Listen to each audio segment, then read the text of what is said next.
agenda for today is that I want to complete more genetics, okay? But I still need to do a revision on what we were doing last week. So you'll be mindful what is the important thing for you to take away, yeah? Okay, so why are we studying this class is because you should know already every single thing in your body, all the enzymes or the hormones are all coming from your DNA. I remember mentioning usually DNA can actually contain many different kind of genes. So maybe all this are nucleotide sequence of various genes here. So if each one is a gene, what is the definition of gene that I went through? Just watch. Like all these are genes, right, on the DNA. One gene usually code for how many polypeptide chains? One polypeptide chain. So let's go through. First one, when DNA want to become RNA, what's the process called? Your head. Yes. Transcription, where does it occur? Can you tell me, Katie? If I were to sketch out for you, I'm trying to showcase where it occurs. Can you now tell me? Or do you think I'm trying to draw the membrane off? You drew this or not? Never. This is your nucleus. And this is your cytoplasm. Can you now tell me again why I purposely draw this transcription in this kind of pattern or manner? Because transcription, where does it occur? In the nucleus. So okay, so it occurs in the nucleus. And then what is this process from mRNA to this polypeptide chain, Kira? Translation, where does it occur? In the cytoplasm. Where can you now tell me how come this translation must occur in the cytoplasm, just Raj? Because Two things. There are two reasons why translation must occur in the cytoplasm. because it's like too big to fit through Who is too big to fit through? DNA. What are you talking about? I mean, listen to my question. I say why translation occurs in the cytoplasm. Because in the cytoplasm, can you now tell me, what is actually the organelle that helps to catalyze polypeptide? Organelle. Evan, help him. Ribosomes class. Ribosomes. So this is actually catalyzed by ribosomes. Where are ribosomes found in? Just Raj. No shit, but where? Or maybe RER, right? Agree? So that's why you need to have translation inside your cytoplasm. Second reason, translation, okay, must happen in the cytoplasm. Because number one, this DNA, can it actually move out of the cytoplasm or not? No, right? So that's why we need to undergo transcription, because only mRNA is to pass through what is this thing called? The pores of the nuclear membrane or nuclear pores, understand? So this is actually transcription. Again, transcription is synthesized from what to what, Katie? D to. And then your translation is from what to what? Are they catalyzed by enzymes? Huh? Yes, everything is catalyzed by enzymes. Kira, can you tell me? Transcription, where does it occur? And then translation, where does it occur? Very good. Next one, let's go through. I said that DNA, is it the same as RNA, just Raj? Give me two reasons why DNA is different from RNA. Get ready, you will tell me what's the component of DNA. Oh, sorry, catalyzed by. Sorry about my angmo. Catalyzed by ribosomes. By the way, while they think, can you now tell me, Kira? Ribosomes most likely catalyze what bonds to form your polypeptide chain, because these are all amino acids. So ribosomes catalyze what bonds? Very good. So hopefully you know why. Okay, continue, come. I'm listening now, just Raj. DNA is double. Oh, DNA is double-stranded. double stranded. RNA is okay. Another difference, dude. Oh, there are different bases. What? Specify. DNA has, A, G, C, T. and then RNA has. A, G, C, U. Very good. Next one, what's another difference? Ratio. Ratio is the ratio of bases in DNA. Which bases specify? A to T and C to G is 1 to 1. Due to. Due to complementary base pairing. Very good. While RNA, ratio, can vary. why? There's Because no complementary base pairing. because they are single-stranded. Very good. Let's next one. DNA, where is it found in? Nucleus. And then RNA. What is the name of DNA? Very good. Can you tell me what is the subunit, the smallest subunit DNA is made up of?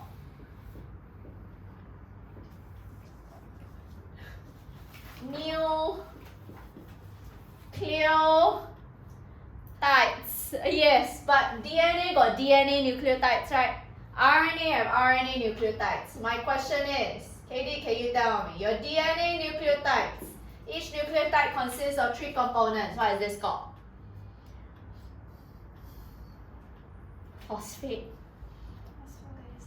Your head, I'm asking you the component of your this DNA nucleotide. Can you point to your sister, please? Phosphate group. You draw. Okay, then what is this? And then what are the 4 types of nitrogenous base DNA has? Very good. Next one. You just now, she wanted to mention, right? Your DNA to form 1 strand. What are the bonds that are held between your DNA nucleotides? Kira? What is these bonds that I'm trying to draw here? Question. My phosphodiester bond, do you think is a covalent bond or a type of intermolecular phosphor attraction? Is it meant to be strong or weak? Very good. Next one. The other strand, I said you don't really need to know, but usually they are anti-parallel. That means the other run in the opposite direction is what anti-parallel means. Again, can you now tell me they actually have what kind of bonds to hold the 2 strands together? Just Raj, because you obviously know the other strand is also phosphodiester bond. No, I mean what is the bonds to hold? Yes, so A, C, C. What do you think the other strand is going to be? T, G, G. Huh? Wait.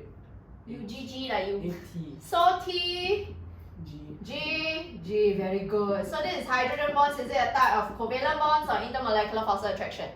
Intermolecular phosphor. So it's meant to be strong or weak? Strong. No. Oh, wait, no, weak. Weak? Okay, so what do we learn? How come must be weak? Because you learn for transcription, right?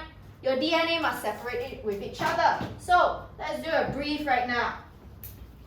So I say transcription occurs in a nucleus, but transcription, does it catalyze by enzyme? Yeah. Can you tell me this is my DNA strand?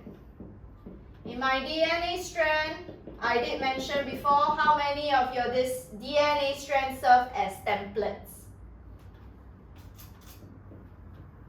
I'm listening. 老师 can multitask. Sorry? Only 1 strand. So only 1 DNA strand serves as template. Okay, the next thing is, can you now tell me, will they actually have complementary base pairing to form this RNA? Yeah. Yes. Okay, now tell me, Katie, you will tell me what it will be the corresponding mRNA, and then Evan will tell you whether you're right or wrong. Assuming that this strand that I say here is the template strand. And this is the RNA I'm trying to synthesize. Can you tell me what will be the complementary strand? Sorry? A. I just write what you say, because he will tell you whether you're right or wrong. Continue. Sorry? T. Continue. C. G. You on drugs, Why you suddenly AGCG? And now this is the strand, like for example, they're going to try to synthesize the mRNA here using this template. You don't know what I'm drawing, huh? Okay, I draw it aside, because your DNA will unwind. That means when they unwind, the DNA strands separate with each other. So imagine this is actually my TAGGC, CTTA, CGC, something like that. They're going to try to use this as a template An enzyme will again synthesize the mRNA something like this. This is the RNA, KD. So now I'm asking you, what do you think will the RNA be so that I can know that this is the template? So what will pair with T?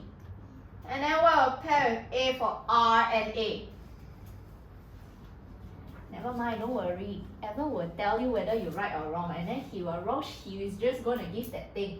So he's going to do the heavy lifting. Just try your best, dear. Believe in your ability to succeed. You. Continue. C. C. G. And then you will start to see, don't listen to that spiritual voice on the left side of your body. Okay, it's based on this. So continue from here, since you start to get the gist. A, U, G, then later you say, C, my bad. And then this is what? C, G, G, A, U,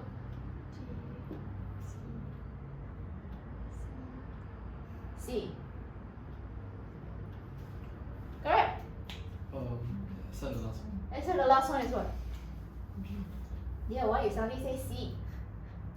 Open your eyes bigger, But you understand what I mean by template now? Okay, so this is what we have. Notice how she said that instead of T, just now she wanted to write T, right? How come cannot write T?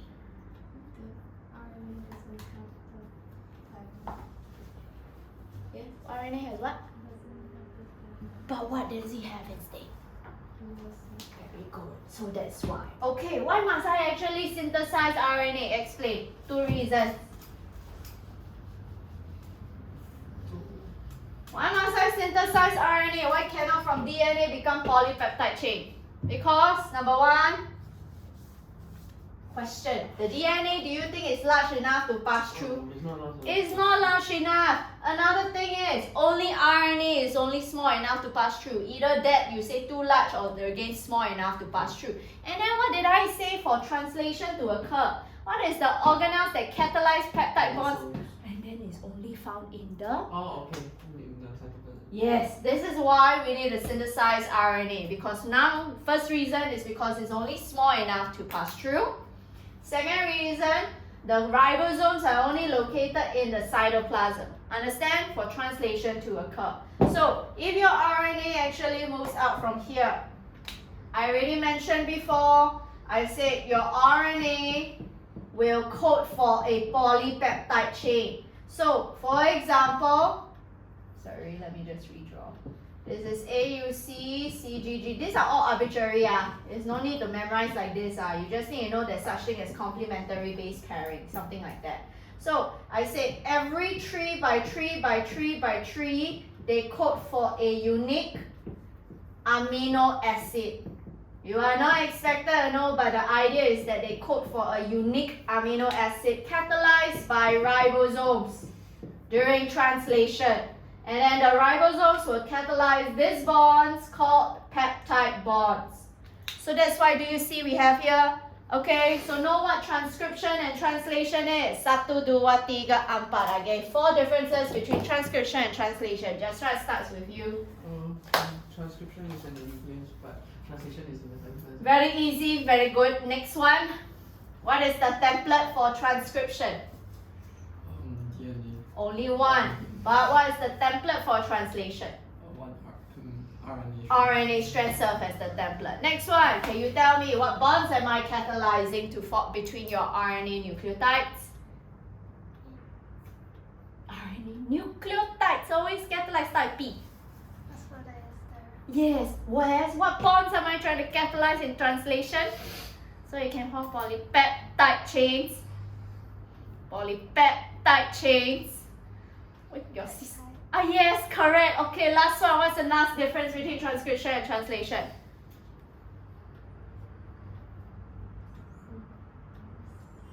So why am I trying to synthesize? Where's this one? What are you trying to synthesize? Yes. Know what's the difference? Okay, I say you are not expected to know the overall whole process, but you are expected to know what I just draw on the board. Clear? Okay, now, anyway, I want to do something new. So today I want to complete this up. This is actually found on this column of your notes, second column of the second page of your notes onwards. So this is now something new. We call this genetic engineering. Genetic engineering is a process where you can alter the DNA of an organism. But before I go through, I need to go through terminologies first. We have this thing called GMO, called genetically modified organisms, versus this thing called transgenic organisms. I'm just going through for terminology. This is GMO.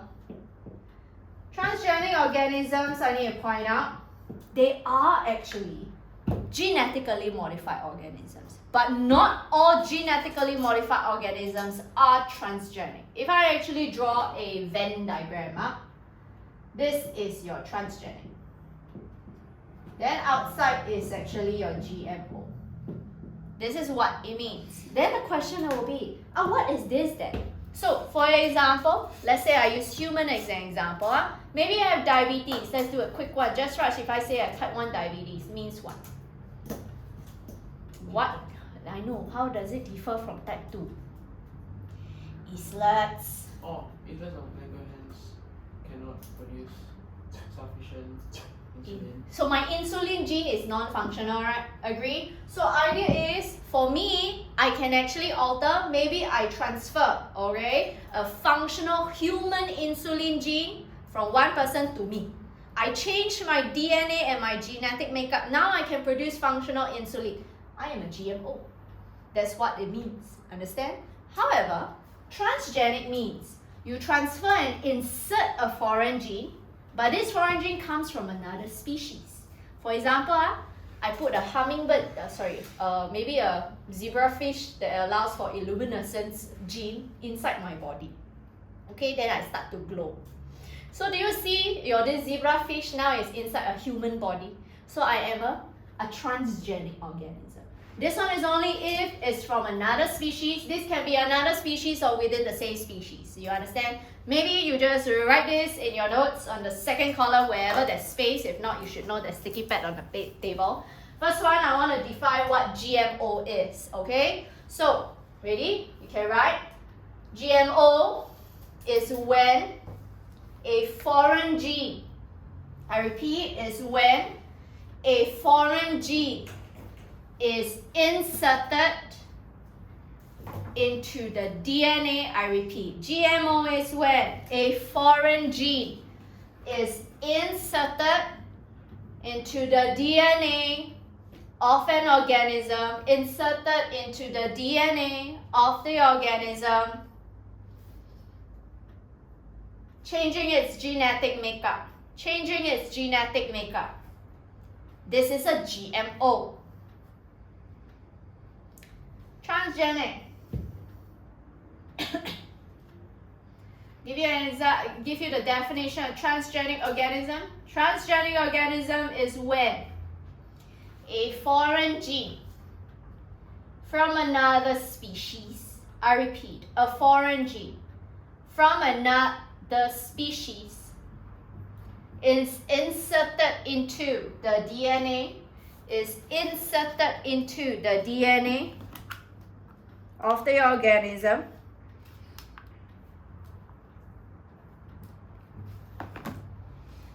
changing its genetic makeup. Changing its genetic makeup. So I repeat, one is about, can be foreign gene, whether same species or another species. One is strictly from another species. So why are we studying this? Let me give you an example. So last time, right, to treat diabetes type 1, people who treat diabetes type 1 is they inject insulin gene into the body. But the insulin gene previously come from bovine insulin. Bovine insulin is pig insulin. Even though you are injecting bovine insulin in the human, there's potential one potential problem. What's that problem, Evan? You will have tissue.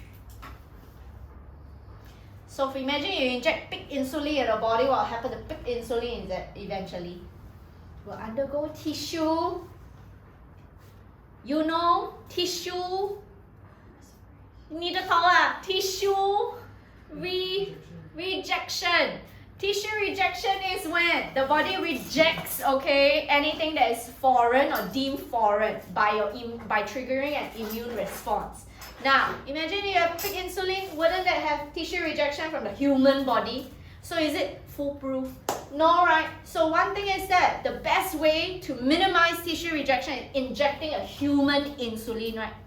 So, however, do we have human farms to harvest human insulin? No, right? Agree? So that's why one way is that we can use bacteria cells. Do you know why? Bacteria cells, right, they can actually divide. Divide via what kind of process, Kira, that we learn under infectious disease? For bacteria cells? The asexual reproduction, but I want to hear the B word.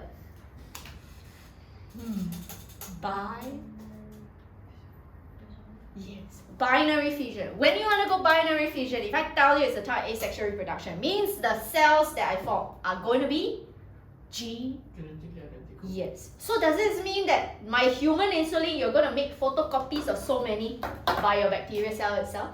Yes, right? Agree? So it's the best method. Alright? Now, anyway, before I go through the process, okay, of this, I know some schools go through this vaguely. I want to point out, in my notes, okay, I have this third and fourth column that tells you, okay, the ingredients needed for GE. But did not include one of them, which is bacterial cells. Later, I'll talk about that. Then subsequent parts, you will see, I will tell you, all these are additional. Things that I want you to focus on is actually down here. However, I think the best way to actually go through is do step by step. So, first one, let me go through the ingredients so that you understand what are the enzymes that you need to focus on that is involved in genetic engineering process. Now, in your third column of your notes, do you see the first enzyme involved is called restriction enzymes? Let me briefly go through what this is. So, restriction enzymes, this is my DNA. They actually cut DNA. So I need to point out, when they cut DNA, something like that, the position in which they cut is called restriction site. But why do they need to cut DNA? For example, as you can see here, so I can make DNA fragments with sticky ends. Then the question is, what in the world is sticky ends? Sticky ends is that, do you see this overhang, the single-stranded overhang? This is called a sticky end. Okay, so restriction enzymes cut out DNA to form DNA fragments, also found in this third column of your notes. So this is one DNA fragment here that has sticky ends. This is also another sticky end. Clear so far? Clear? Okay, number 2. Second enzyme I have is called what? It's called DNA ligase. I know some schools went through this, but for O levels, I want you to take note. It catalyzes 2 bonds. Catalyze. Let's go through first. So for example, if I were to have your bonds, I want to form these bonds here. So I have sticky ends that anneal with each other. Let me just color code this. I want to re-anneal the ones that I cut. I re-anneal like this when I mix the DNA fragments back together. Okay, so based on this, right, do you see for your double strand to come back together again, what bonds must I catalyze, KD? I'm drawing an orange. Phosphodiester bonds. So you are going to catalyze phosphodiester bonds only? Wait. You should just say this is phospho. What? No. This is DNA, dear. Start with H. Hi. Yes. So what bonds is the one in orange again? Hydrogen bonds. And then we also catalyze another bonds, which I'm trying to draw in green. Because you want to form a continuous DNA strand. So what is the one in green that I'm catalyzing, then your favorite? Okay, so again, DNA ligase catalyze what 2 bonds, Kira? And yes, because you want to form a continuous strand of DNA back together again. So please take note, these are the 2 enzymes you must know very well. because we are going to be involving them in GE processes. However, let's continue. Notice how the third one I want to use is called plasmids. Very familiar, this word, huh, Just Raj? When do we learn plasmids? From what kind of cells that will contain plasmids? Bacteria cell. What do we learn over the function of plasmids in bacteria cell? What is the purpose of bacteria cell having plasmids? They code for advantageous traits such as resistance Oh, to antibiotic resistance. antibiotic resistance. That is like advantageous trait lah. But a question, I said that are they part of your circular DNA or are they extra chromosomal? Huh? Sorry? What you say? part of the circle. Then you tell me, they are dropped together with the circular DNA or not? No, right? Quite obvious, right? So it's called. Do you know why I'm emphasizing this? So the reason why we need to learn this is because the plasmid, I can extract the plasmid out. And I also can reinsert the plasmid back in. The process is called transformation. But do you see you can actually extract it out and insert it back in because it's extra chromosomal. It's not part of your circular DNA. So that's why I choose to use plasmid. But the last one, which I didn't have in your notes, is I choose to use bacteria cells, okay, for my GE process. What I do not have is the 4 advantages for you to know why we choose bacteria cells instead of maybe a goat or a chicken or a pig. Okay? Can you actually, I dictation because I'm lazy. Again, I actually want to talk about the 4, okay, advantages. Find some space to actually write this first thing. Advantages of bacteria cells. I repeat, advantages of bacteria cells in GE processes. I repeat, advantages of bacteria cells in GE processes. GE stands for genetic engineering.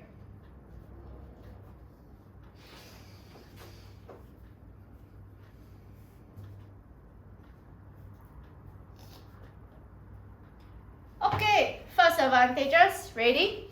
Number 1, bacteria can multiply quickly. I repeat, bacteria can multiply quickly via asexual reproduction.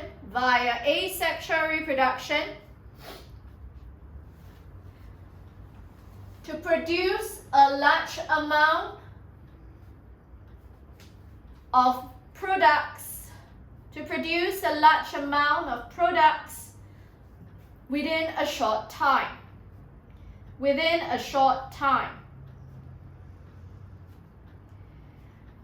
I repeat, bacteria can multiply quickly via asexual reproduction to produce a large amount of products within a short time. For example, can be gene of interest like insulin or glucagon, etc. Number 2, bacteria are very small organisms. I repeat, bacteria are very small organisms, hence able to be grown in large numbers,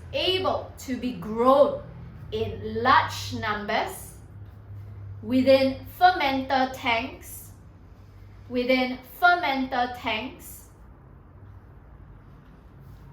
comma, requiring little space for growth. Let me repeat, bacteria are very small organisms, able to be grown in large numbers in fermenter tanks, requiring little space for growth. Third bullet point, bacteria can be grown on relatively cheap and easily available food sources. I repeat, bacteria can be grown on relatively cheap and easily available food sources. You should know nowadays, other animals like, for example, your pet dog. Now the food can be either kangaroo meat, crocodile meat, so many other different kind of wild meat, right? But again, bacteria can be grown on what? Waste food. products. Again, that's an example. Okay. Number 4. Ready? Can be grown on relatively cheap and easily available food sources. Relatively cheap and easily available food sources. Number 4. They contain plasmids that can be altered for GE processes. I repeat, they contain plasmids that can be altered for GE processes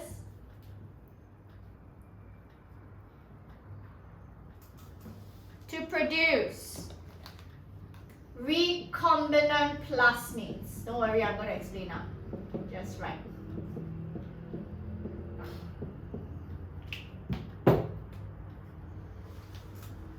So idea is, you can see the plasmids that I have here. One thing I can do is that I can insert a foreign gene. Maybe I insert, let's say, a human insulin gene here. So if I insert a human insulin gene into this bacterial plasmid, because it contains a foreign gene, you call this a recombinant plasmid. This whole thing is a recombinant plasmid. If you do not contain any foreign gene, you cannot call this recombinant. It's just plasmid. And this one you can undergo transformation and then insert back. Yeah? So take note of this for why we choose bacterial cells here. Okay, so but I want to emphasize the top 2 are what? Restriction enzymes. What do they do, just Raj? Gene of interest. Why? Yes, why? To produce Sticky ends. sticky ends. Agree? Number 2, why must we know DNA ligase? Because they help you catalyze. Phosphodiester bonds. And Hydrogen bonds. hydrogen bonds are between what? Complementary bases. What pairs with what, KD?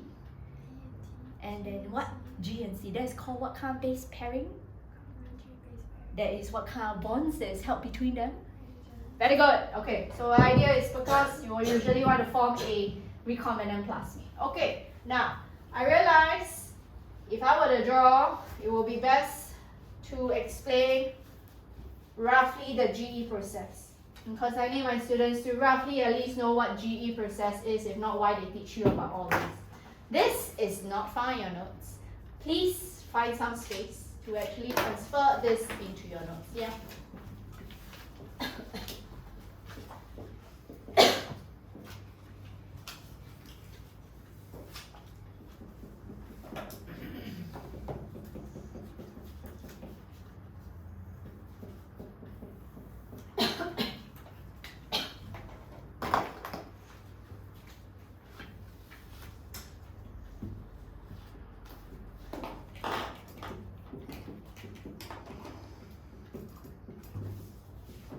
It can be any gene, not necessarily must be insulin gene.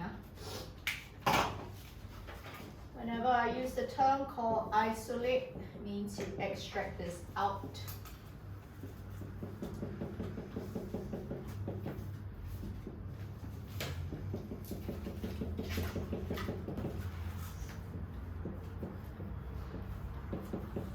This RE most likely stands for what, Just Raj?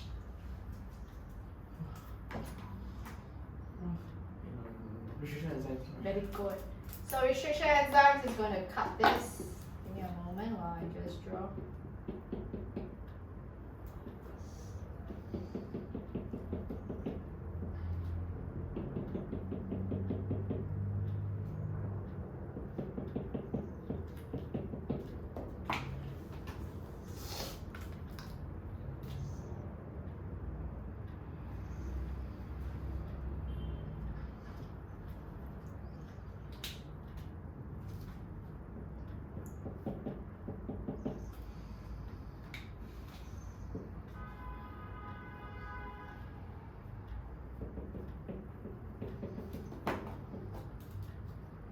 You see, this is just an illustration, huh?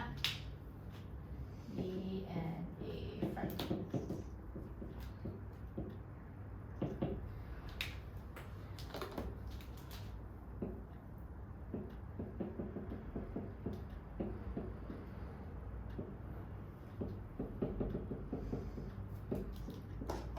Sorry, I'll explain. Draw first.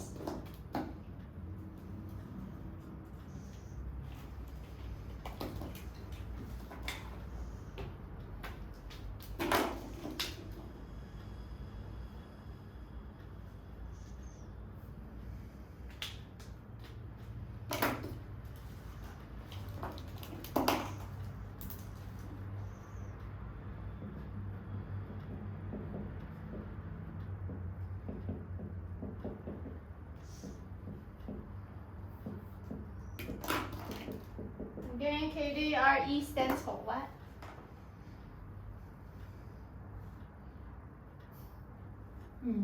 What enzyme, huh? Tell her? Kevin? Restriction enzyme. What did he say? Restriction enzyme. What does restriction enzyme do? Cut the Cut the DNA. So the idea is this case, they are cutting your plasmid.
Okay, Can I just take a photo?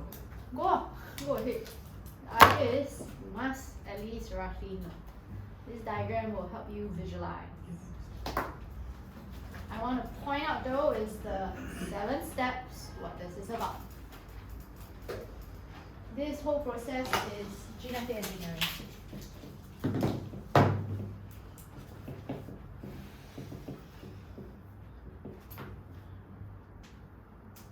Okay, now you'll try to see and absorb first, but Kira, later I want you to tell me the nutrient broth must contain what particular nutrient, okay, for your bacteria to undergo fermentation. You will tell me why oxygen must be supplied. What is the rationale behind that? Okay, you will tell me the purpose of a stirrer. No, then. And also tell me, because the purpose of stirrer is so simple, which is the most expensive step in GE? Step 1, step 2, step 3, step 4, step 5, step 6, all the way to step 7. Okay, ready? Shall I explain? Ready? When you're ready, let me know. If not, if you can multitask, let me know also. You can multitask, sure. And then later I ask you, you cannot answer how, no stress now. Okay, quickly, I give you time. I give you about 2 minutes to just draw out. The rest of you ponder on your question. Huh?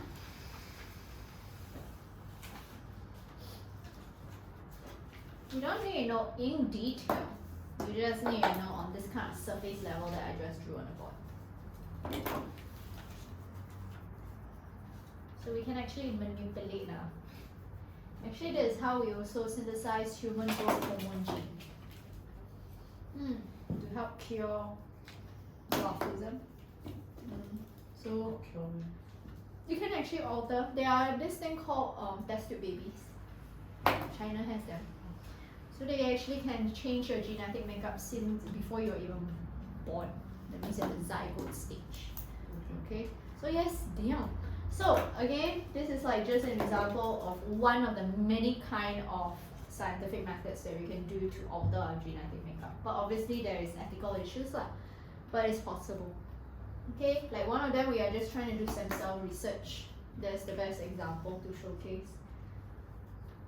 This is one of many. Okay.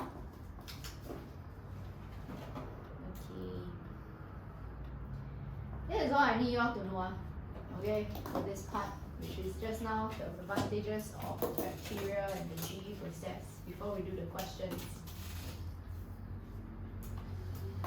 They draw this announcement again, sidetrack. Next week is the last lesson where it's here.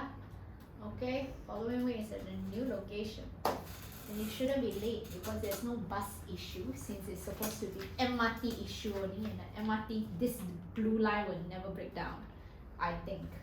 Okay, because it's new.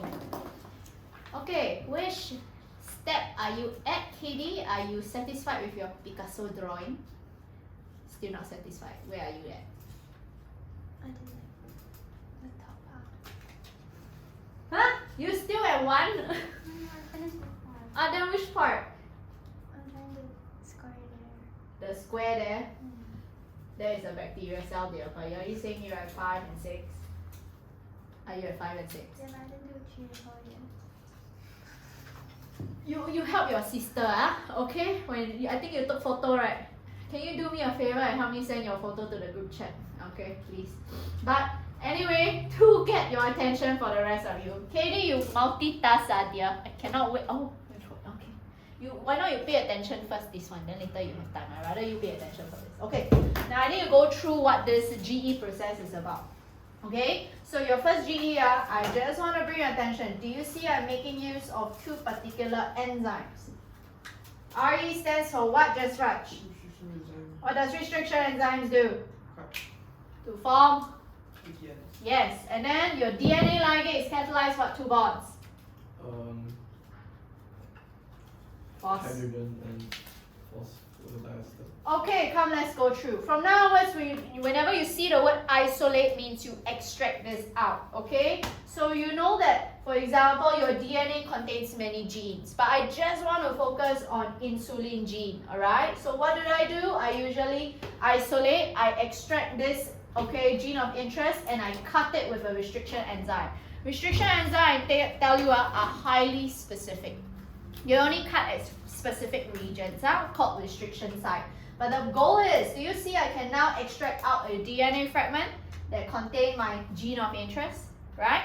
And they also have sticky ends. Now, why do we need to have sticky ends? Because the second thing is, do you see I also isolate and cut out a plasmid with the same restriction enzyme? The question is why, Evan? Why you want to cut with the same restriction enzyme? Because you want to form the same? Complementary single bonding pairing. Sticky ends. You want to form the same sticky ends. Oh, you say no to drugs. Don't be high. Okay, so let me give you an example. What do I mean by saying complementary sticky ends? Example, if let's say I actually cut this DNA, I form ATCG. Oh, sorry. CC. I do CC. Okay. So on the other side, I will actually get this GGAT. So what do I mean when I form the same complementary sticky ends? Because I cut with the same restriction enzyme on the plasmid, you will also form, do you see the same sticky ends here? The ATTC, CC. So now let's see, can I actually insert this? Oops, sorry, wrong side. Let me just rewrite. This is okay, do you see how I can form my same complementary sticky ends? Can I now insert this DNA onto here? Will they form complementary base pairing? They will, right? So this is why I want to cut with the same restriction enzyme, because you want to form the same exact complementary sticky ends. After that, what do? You mix with your DNA ligase, right? Which catalyze what bonds? And very good. So why? Notice how I said they will form a recombinant plasmid. When do I coin the word recombinant? Only when? Transformation. When you have inserted a foreign gene. Understand? So it's a gene from another species, right? By the way, when I undergo transformation, it means inserting this plasmid into the bacterial cell. Notice how I say via heat shock. Heat shock is just a method in which you make the membrane of the bacterial cell very permeable or porous, so you can insert this into the bacterial cell. Don't need to know the whole process, but just tell yourself this is to insert. The process is called transformation. Notice how after that we only have one bacterial cell, but you want to make many copies, right? That is why the next step is called fermentation.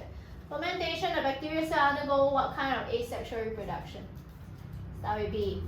Binary fission. Okay, binary fission, let's start out with you. I said that inside your fermenter tanks, I will mix all the bacterial cell in a neutron broth, bathe them in neutron broth. What is one substance must be present inside a neutron broth to facilitate their asexual reproduction? Start with G. Yes, well, your one eyebrow out. Hopefully it's like an epiphany. Do you have an epiphany?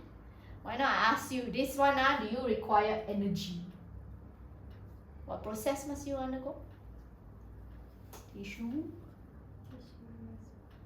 Then what is the one ingredient you need? You need glucose. That's why one of them we can write is glucose. Question: why must oxygen be supplied? I must supply oxygen, which I know in your notes, which I have briefly. The steps are here. I write aeration. Aeration means supply of oxygen. So what? Which one? Because they need to use it for the respiration, right? What kind of respiration? Aerobic. Why aerobic and cannot anaerobic? I don't know. I don't know. Must have some reason, alright? Question: do you want to produce millions and millions of this bacteria? No. Huh? I don't know you do. Yes, I do, right? So the idea is that, do you need a lot of energy? Yeah. Which one supply more energy? Aerobic or anaerobic? Which one releases more energy? aerobic. So that's why you need oxygen supply, because you're trying to support or facilitate aerobic respiration, which releases more energy for fermentation. You, why stir up? Rate of reaction. Rate of reaction. Since when you learn in camp that a stirrer is for rate of reaction? Even distribution of what? Every time a stirrer related to even distribution, but it's even distribution of what? The nutrient. The nutrient broth and oxygen supply to bacteria cells. Understand? But which is the most expensive step, so the rest of them can asterisk in their notes? The last one. Which is? Purification. Yes. This one is the most expensive step of GE. Idea is, why G is so expensive is not about cutting, not about ligation. It's all about purification. Oh, sorry. Should I just do this? Most expensive. Very expensive. Okay? Alright. Yeah, I think that. Okay, so let me send to the group chat just right. This is the updated one. So, however, Katie, finish your Picasso painting. I want to give the step by step. Ready or not? Why not if I give you step by step? Okay, class. I want you to write at the side the 7 points so that you know what are the 7 steps of GE and the keywords I tend to look out for. Okay, my criteria for GE process is not very strict because this is again slightly additional, but good to know your these phrases. Ready? First step. Step 1. Gene of interest. For example, you can say insulin gene.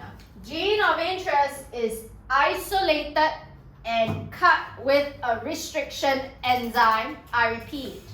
Gene of interest is isolated and cut with a restriction enzyme. Don't stop there. To form DNA fragments with sticky ends. I repeat, to form DNA fragment with sticky ends. Do I need to repeat?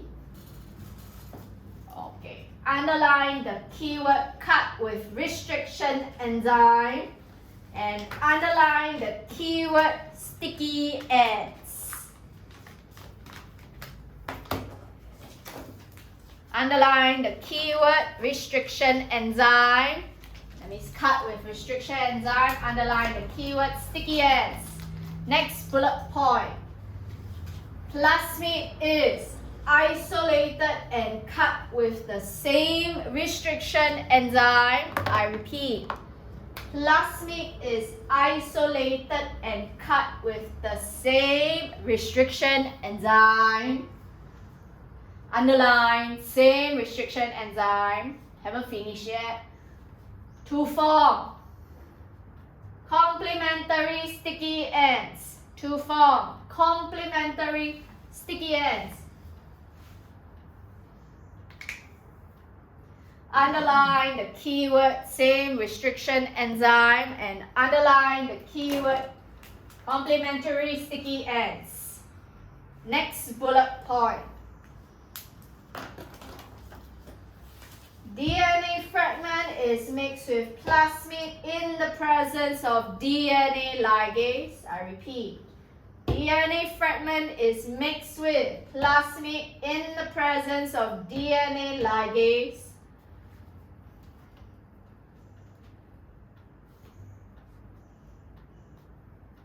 Which catalyze hydrogen and phosphodiester bonds. Which catalyze hydrogen and phosphodiester bonds. I repeat DNA fragment mixed with plasmid in the presence of DNA ligase, which catalyze phosphodiester bonds and hydrogen bonds to form recombinant plasmids. To form recombinant plasmids. Underline recombinant plasmids.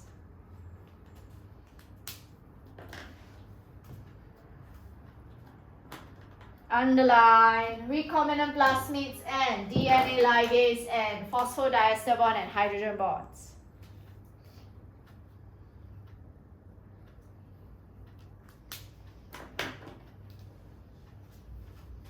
Next bullet point.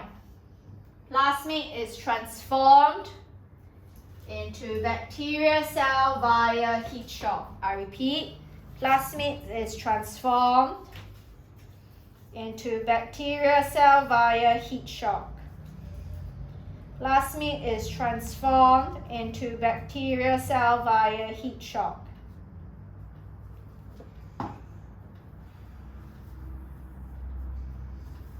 Next bullet point.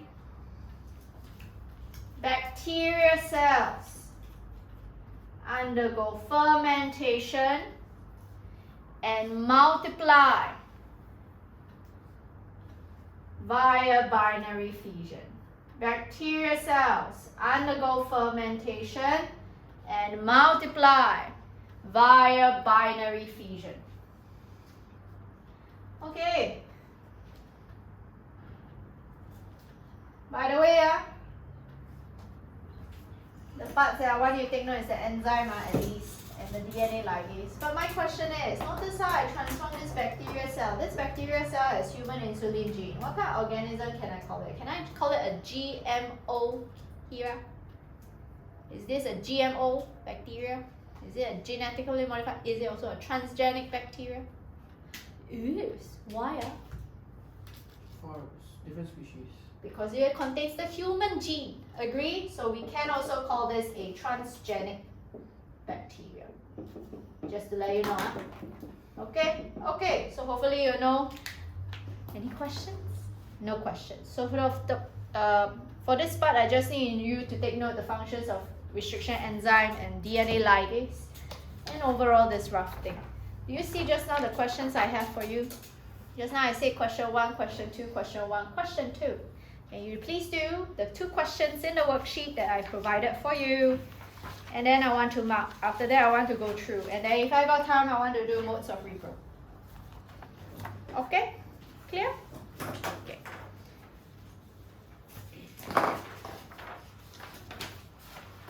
Yeah, I gave you modes of repro down that time. Never. Okay.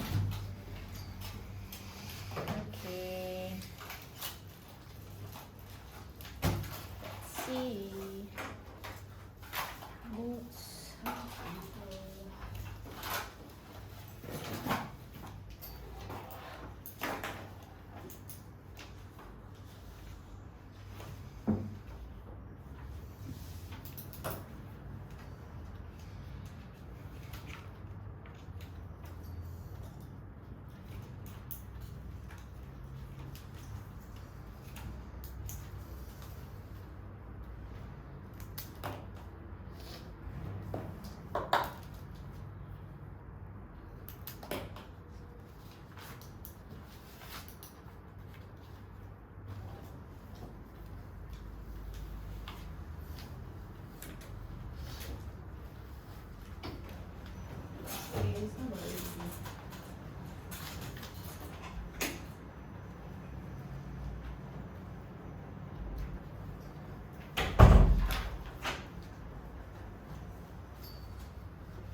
Once you're done, let me mark.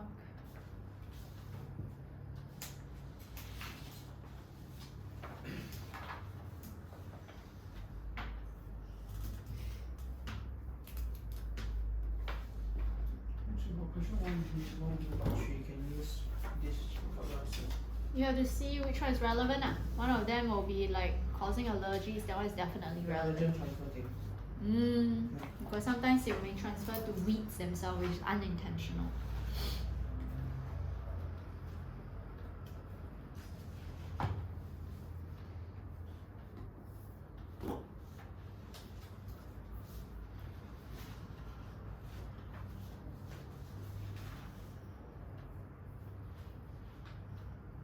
Done? Can I mark? Once you're done, let me mark.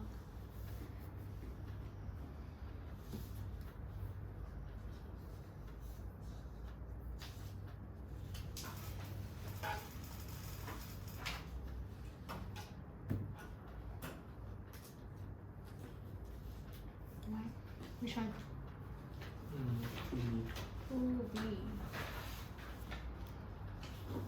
This one 2B. I'm finding my question paper.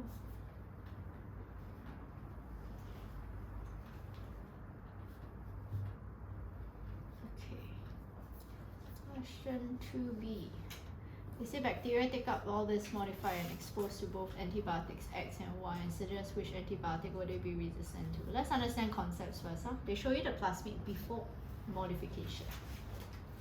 And then after that they form a modified plasmid. You notice how the inserted gene was inserted at a particular gene. Okay? What is actually the definition of a gene, Kira?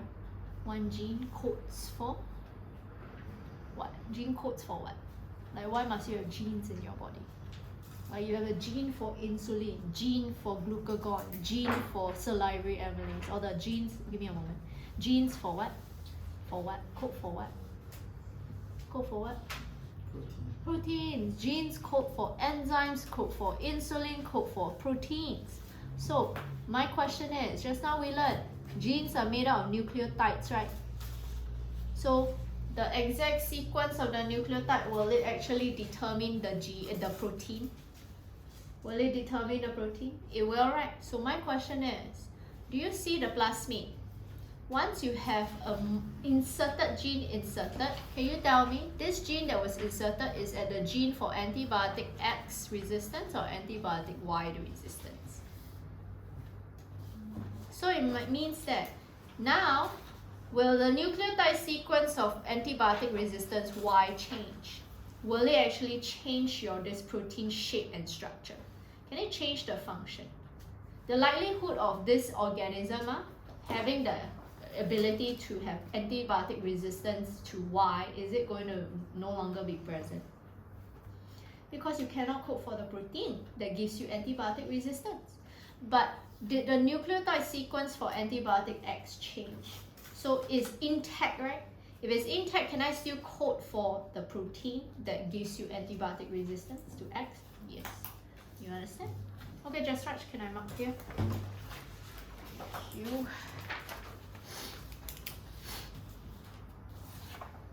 Yep. Daniel.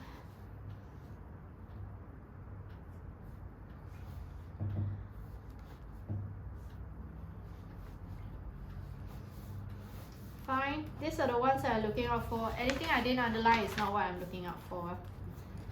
2 marks. You say R was used.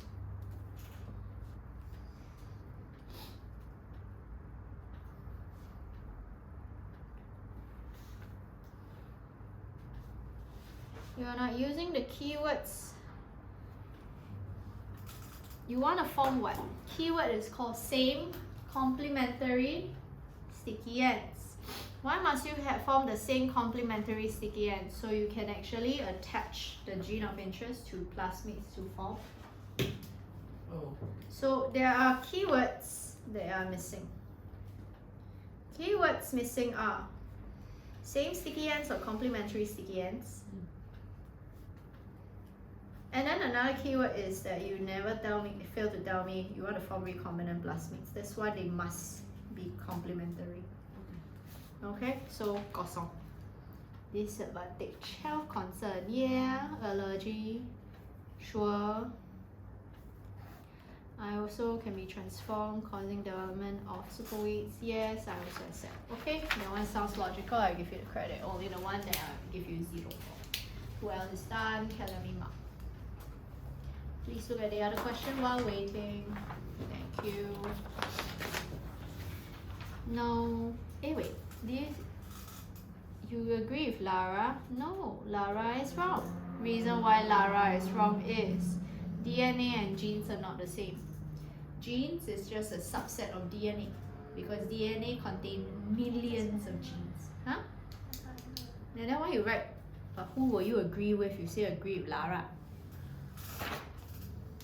Then you agree with Daniel, right? Okay. Next time open your eyes, okay? But yeah, specific sequence of nucleotides that code for particular.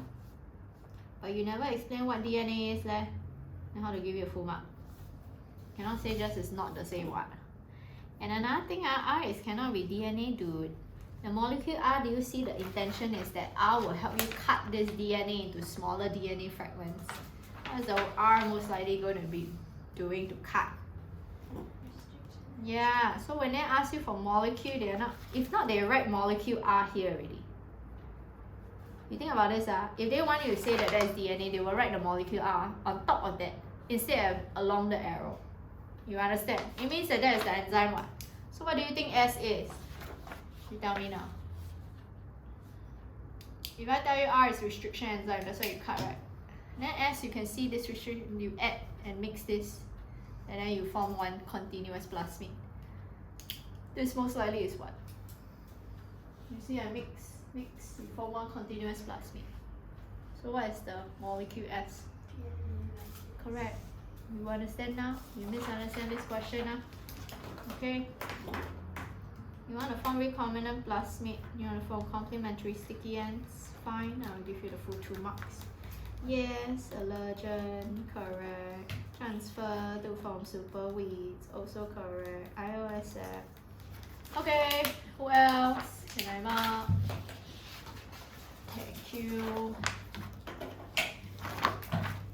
Restriction enzyme, cut DNA, form fragments with sticky ends. Complementary with an I is free drinks, free food, dear. It's a complementary with an E, dear, not an I. That means it's COMPLE, okay? The I is free food, So, bio, wrong English, cannot give you the credit. I will give you 1 mark for the correct enzymes, which is restriction enzyme and ligase, but I only can give you maximum 2 marks because of your wrong spelling. So bio, please take note, spelling must be on point. Nucleotide sequence of gene resistant to this is still intact. Can still code for protein resistant, yes. That's why it's 3 marks. So the other mark is the other one. Into this nucleotide sequence changes. Sure. Another word is also called resistant. Very well done. I'll give you the full 3 marks. Can I mark? Thank you. Restriction enzyme. Cut gene of interest to form sticky ends. Cut plasmid to form complementary sticky ends. DNA ligase. Good. I'll give you a full 3 marks. Next one, antibiotic X.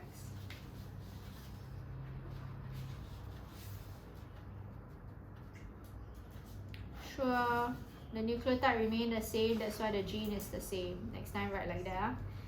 Plasmid will still be able to carry out, sure, but what about Y leh? What about Y?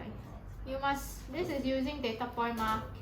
So one is about X, one is about Y ma. So I only can give you maximum 2 marks. Okay? Okay, can I give you about 5 minutes to try the other question, because those who I never get to mark for the other question, you will be helping me with that. I'll give you 5 minutes for you to digest and absorb what question they are testing you on. What is the question about? Okay, I'm going to go through in 5 minutes before I do modes of repro. Can I actually give out the notes for modes of repro first? Thank you. Take one, pass down.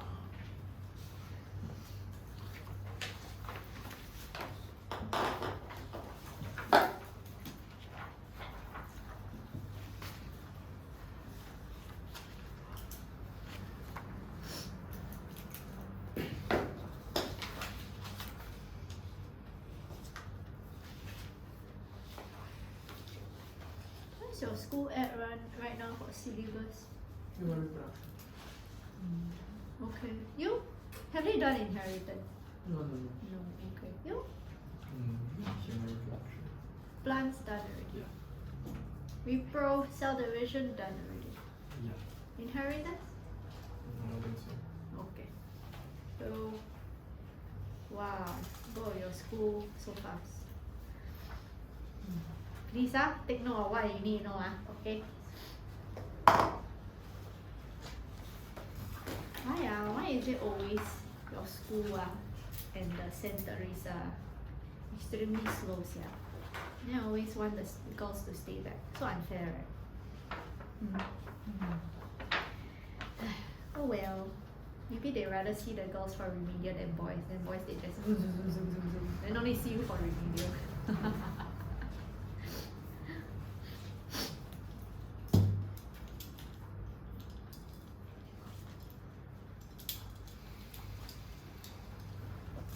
But I'm thinking and assessing whether I should take a pause because you all are gonna most likely stop until repro end.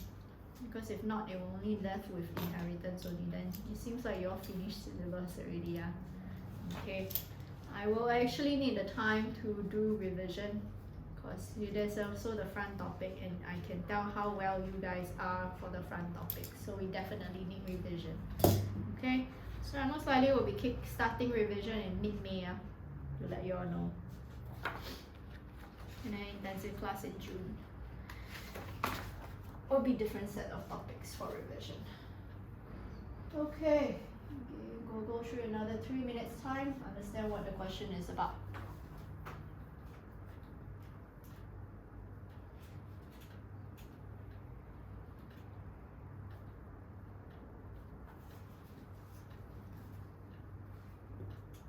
Any questions?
Okay, can I go through? Now we pass down, take one each there. Let's see where have I got end up with, and then later I want to see the extent I can do 4 modes of repro.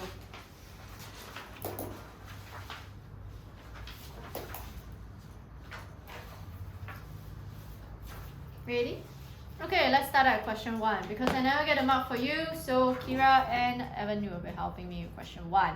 So question 1, notice how they have 2 students, Daniel and Lara.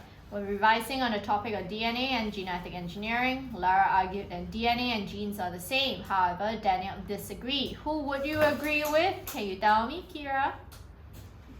Daniel, do you beg to differ? No, so Daniel is actually the one that is correct, right? Because one thing is, genes are just a section on DNA. But one thing you need to elaborate is your answers, right? Agree? So now let's look at the answer, the marks first. Notice how it's 2 marks. I need to point out. You telling me you agree with Daniel, I won't give you any credit.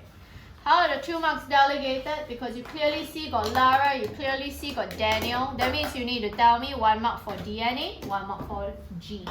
What's the definition of genes, Kira? A sequence of new that codes for how many? Do I look? Yes, 1 protein. So it only codes for 1 specific protein. And it's on a DNA, right? Where's DNA is what? Double strand of gene. Chains of nucleotides, right? That contain many that will actually carry genetic information or make up the genetic makeup of the organism. I'm going to give you the 2 marks, but I don't want you to use the answers. Use the one that I give you because they will contain the keywords your teachers are looking out for in order to give you credit. Can you write down? Obviously, you will say Daniel is right, Lara is wrong. But I want to give out the 2 marks. First bullet point, make sure you have this. DNA contains nucleotide sequence of many genes. I repeat, DNA contains nucleotide sequence of many genes.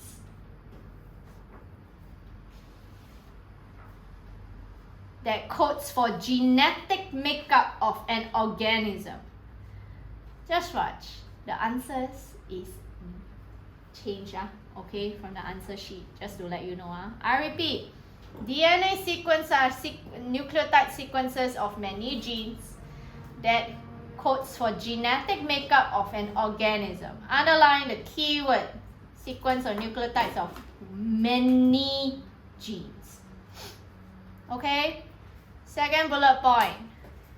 Genes are specific sections of DNA.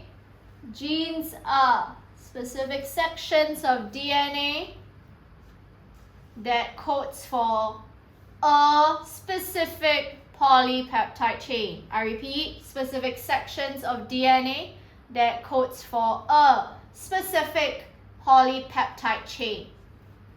Don't write protein, don't write trait, write polypeptide chain. Underline polypeptide, a specific polypeptide chain. Okay, come let's continue. Evan, what is R referring to? Restriction. And S? DNA. Notice how you have your this 1B part 2, please start 1B part 2 so you can use the answer as starting material. But can you now tell me, Kira, what are the keywords why we are looking out for why you use the same restriction enzyme to cut the plasmid in order to produce plasmid with the... Very good. First keyword you can highlight in the answer sheet because it's already there for you is same sticky ends. Next key phrase is, why do you want to form same sticky ends, Evan? For Complementary discharge. haven't finished yet. In order to form. Recombinant plasmid. Very good. So keyword I'm looking out for in the next bullet point is you want to either tell me complementary sticky ends, allow them to bind, or you can say allow for complementary base pairing to form a recombinant plasmid. Keyword is for complementary base pairing, underline and underline recombinant plasmid.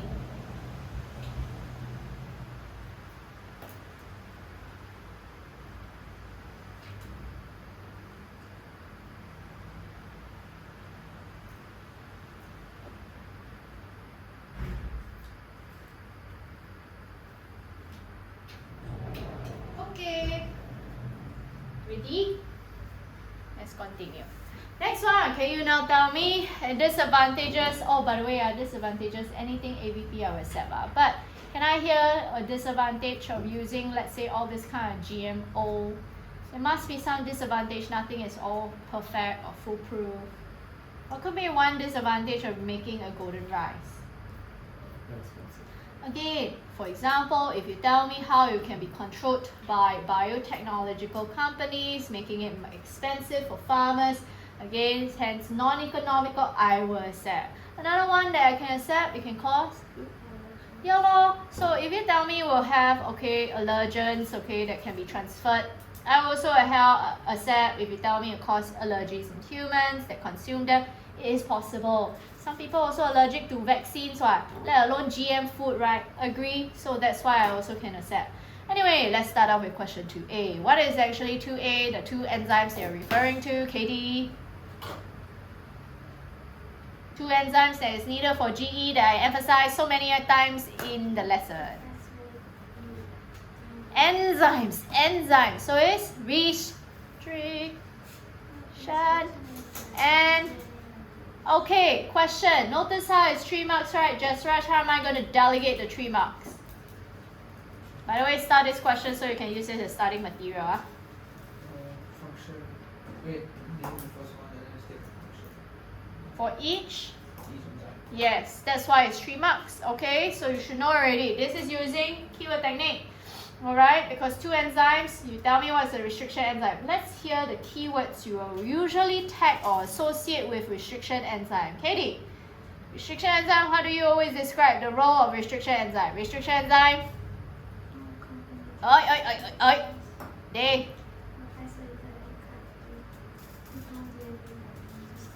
Very good. So keyword you tell me is to cut DNA and plasmids to form sticky ends. Don't follow the answer sheet. So I repeat, to cut and isolate DNA fragments and plasmids to form sticky ends. Don't follow the answer sheet because it's very poor writing. I repeat, to cut and isolate DNA and plasmids to form sticky ends. Must write sticky ends. Second one, DNA ligase, what do they do, Just Raj? Catalyzes phosphodiester bonds and hydrogen bonds. To form recombinant plasmids. Very good. Okay, so all you need to tell me is to catalyze those 2 bonds and what am I trying to form? I'll give you the full marks here. I repeat, catalyze phosphodiester bonds and hydrogen bonds to form recombinant plasmids. Okay, now let's understand what this part B is all about. Part B, you notice how I have plasmid before and after. So the before one, you notice how plasmids, the gene for resistant to antibiotic Y and gene for resistant antibiotic X are located. Means if I insert this plasmid into the bacterial cell, Katie, can I actually have the bacteria having resistance to antibiotic X and Y before modification? Katie, look at the front one. Yes. Do you see the diagram? Before? No, before. Do you see before modification? Yeah. So if I insert this plasmid into a bacterial cell, can the bacterial cell have resistance to antibiotic X and Y? Can. Because do you see the nucleotide sequence is intact? However, after modification, where did I insert the gene, dear? The resistant Y is. Question, will it change the nucleotide sequence of Y? And then will they be able to code for the protein that allows you to have resistance for Y? Cannot. So that's why no longer resistant to Y. How about X? Can it still have resistance to X? Yes. Okay. So class, do you see we have again this question, part B. Can you tell me, Just Raj, how do I delegate these 3 marks? Bacteria is resistant to. And then the 2 marks use what technique? Keyword technique or overview point technique? Need a tool. You know what? Keyword. You know why? How the keyword is going to be? Resistant to antibiotic X and resistant to antibiotic Y. You understand?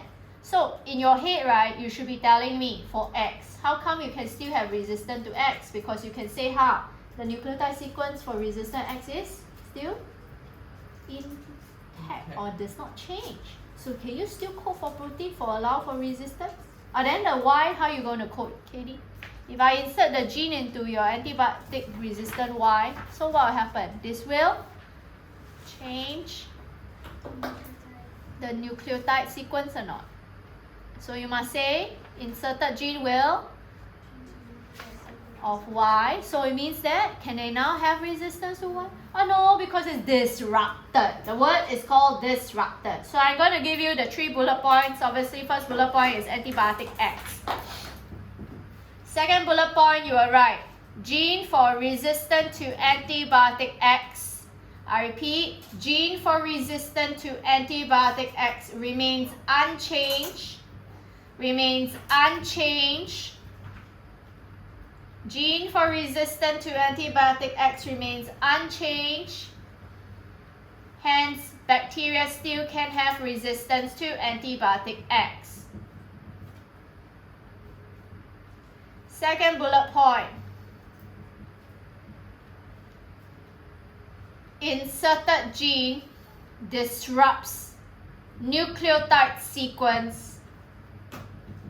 Inserted gene disrupts nucleotide sequence of gene for resistance to antibiotic Y. I repeat, inserted gene disrupts nucleotide sequence of gene for resistance to antibiotic Y.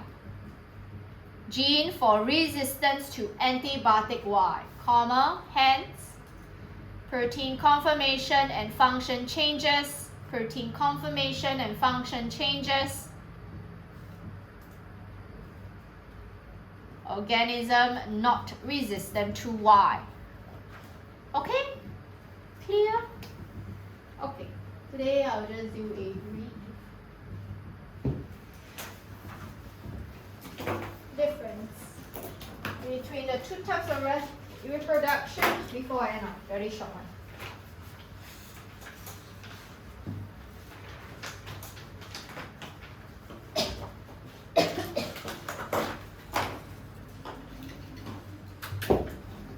Okay, can you flip to the last page of your notes, please?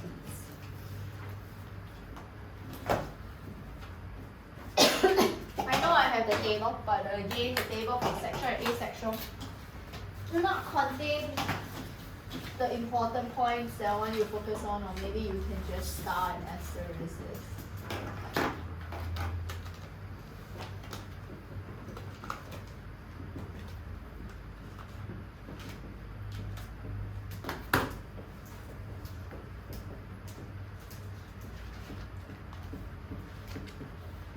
Now, first thing is, I want you to know always the top 2 differences between asexual reproduction and sexual reproduction, which I actually highlighted on this first column of your last page of your notes. So do you see on the last page of your notes, I have asexual reproduction. Kira, okay, you tell me. Asexual reproduction, what did I emphasize there? Does it involve fertilization? So, does not involve fertilization. Fertilization means the fusion of gametes. Gametes, again, if I were to showcase, is when the sperm fuses with the ovum and you will form that first cell called your zygote. Yes, you are expected to learn all the terminologies here. So, it does not involve fertilization. Whereas this one involves fertilization. Why did I draw there? So let me just redraw, my bad. Ovum and zygote. Okay. So this is what fertilization is. The next thing is, what kind of offspring will I always form, Just Raj? So you always form genetically identical offsprings. That means they are identical to each other. Whereas this one, you will form genetically what? Oh, dissimilar. Yes, non-identical offsprings. Why did I write like that?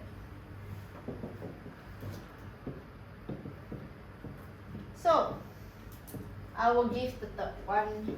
This one involves only one parent.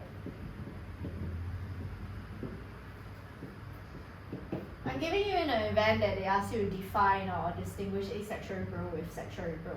This one involves one or two parents.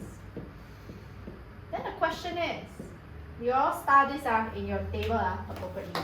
How come I say one parent? Because sometimes for plants, in a plant you can actually have bisexual flowers. Means again, these bisexual flowers have both male and female reproductive organs. Okay? By the way, the male reproductive organs for a flower is called what? Your head. Start with S. But yes, consists of anther and filament, but start with S. Called what? When you look at him, his face got answer. You! Stamen! Then the female reproductive organ is called what? Couple. Okay, make up of Stigma and style and ovary. ovary. Okay, so that's why I can involve this. I'm going to write this right now. Notice how I say for animals and plants. You are not expected to learn the entire process of mitosis. But you will realize only mitosis is involved for asexual reproduction. I will go through briefly what mitosis and meiosis next lesson, but please note this. This one involves both mitosis and meiosis.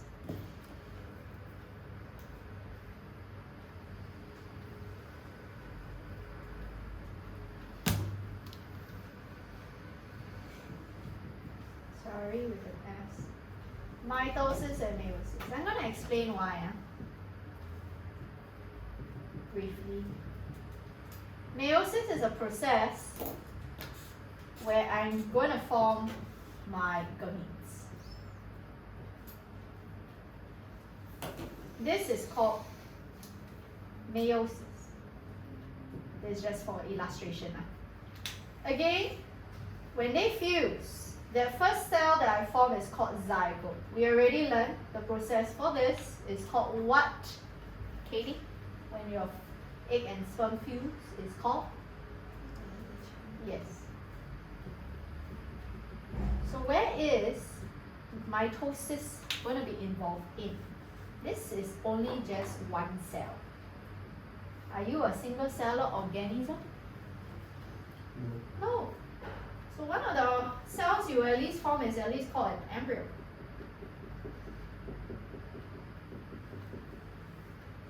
Isn't this eventually can form a fetus, all involving the process called mitosis? This is why I want to say sexual reproduction involves both mitosis and meiosis. So star, I know I gave the table, but star is 4 points. So these are just the top 4 you will write in exam to show the differences between asexual and sexual reproduction. Okay? I think with that, I try to stop here for today. I don't want to go any more in detail because it will be very disruptive.